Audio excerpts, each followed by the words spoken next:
Good morning, শুভ সকাল। আজকে মহাসপ্তমী, আর সপ্তমীর দিনে প্রতি বছরই দেওয়া হয় গিরি। আর মা এই দায়িত্ব পালন করে, তাই সকালবেলা উঠে একটা নতুন শাড়ি পরে স্নান করে গোসল করেছে। এখন খোঁজাখুঁজি চলছে।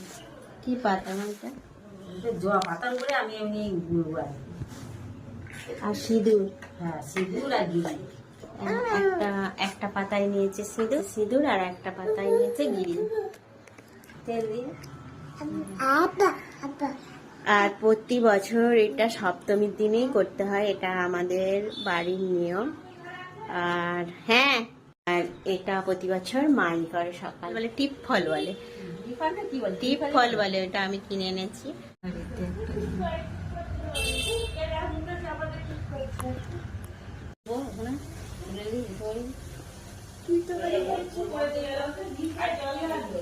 প্রথমেই দেওয়া হবে ঠাকুর মন্দিরে।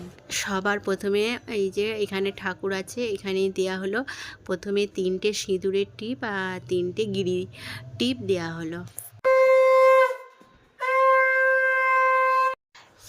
এরপরে দেওয়া হবে প্রত্যেকটা রুমের দরজার মাথা একদম ওপরে দেওয়া হবে। যেহেতু মায়ের হাত কুলাচ্ছে না, সেই জন্য নিচেতেই দিয়ে দিচ্ছে। আর প্রতি বছর এই নিয়মটা আমাদের গ্রামে পালন করা হয়, সেই জন্য এখানে সকালবেলা সপ্তমী নিয়মটা এইভাবেই প্রতি বছর পালন করা হয়।